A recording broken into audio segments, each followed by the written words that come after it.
The readings today speak about those who have been chosen, consecrated, and called. This morning at the 9 o'clock Mass, we had the rite of welcoming, and I'm happy to share the good news that we have 8 who are preparing, studying, learning, being formed. They want to become part of the church. And it was a beautiful display as they all stood here, and they vary in age and life experience, so they stood there with their sponsors. They are making a choice. For most of us, the choice was made for us when we were infants by our parents and our godparents, yes? Do you remember? No, we don't. But we have the historical memory of those who did it for us. Mom and dad, grandparents, aunts and uncles who were all huddled around us, this precious little baby who is being brought into the church. There are 2 very important things, and they are alluded to in the first reading. The first is, what name have you given your child? And then the second is the signing, which we did this morning over the 8 of them. The priest or the deacon would have said, and I'm sure, Deacon Bill, how many have you baptized in your 25 years as a deacon? 3,268. Do you know why he knows that exact number? No. What Deacon Bill does, or any of the deacons or the priest, makes the sign of the cross in the forehead and says, I claim you for Christ by the sign of the cross I make on your forehead. And from that moment on, we're claimed for Christ. Now, what happened after that is that they went through the different signage of the forehead, the hands, the heart, the lips, and the feet. And so in that way, we're fully consecrated to God.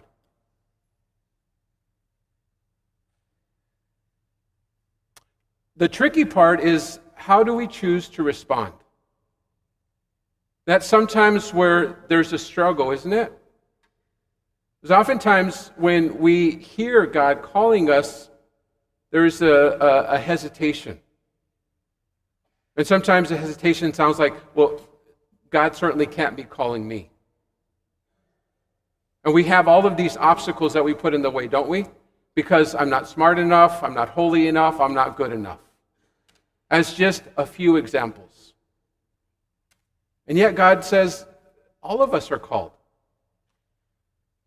This past week we've had incredible readings. And sometimes in our life we say, how does the church make sense to me? Or what can the church do for me? Or why do I go to Mass? How does this help me? Those are very good and legitimate questions. Do you remember a couple weeks ago, St. Paul was talking about anxiety?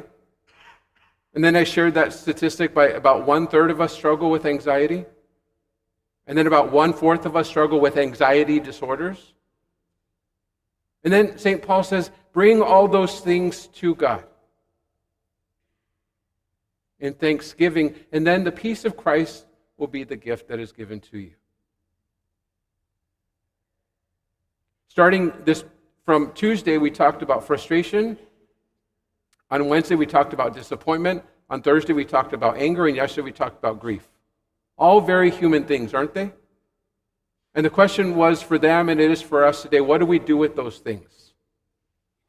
Oftentimes, what we do is we internalize them, don't we? And we start in our head. We spend so much time there, don't we? Does it help? No. I remember one time I was meeting with a woman. She had, at that time, a litany of different things that were going on in her life, and she didn't know what to do with them. But she said to me very simply, my hands hurt. And they were getting swollen, and she said they just hurt. And so I was inspired that day, and I said, let's go out and pray. And I invited her to put her hands on the altar and said a prayer to God for her and with her. Isn't that a great place to take it? Now imagine if we could. If you could take your life, place it in the hands of the altar, and give all of those things to God. Maybe we can't do that, but there's probably some place in our home, a sacred place, or something sacred that we have that is special to us. It could be a cross, could be a crucifix, could be a Bible. We can. Sometimes we need something tangible, don't we? I remember another woman saying to me, sometimes I just need God with skin on. Have you ever been there before? And so the invitation is to be able to go that place with whatever is on our heart and in our mind. Because we're not meant to do it alone. We're reminded that Jesus accompanies us.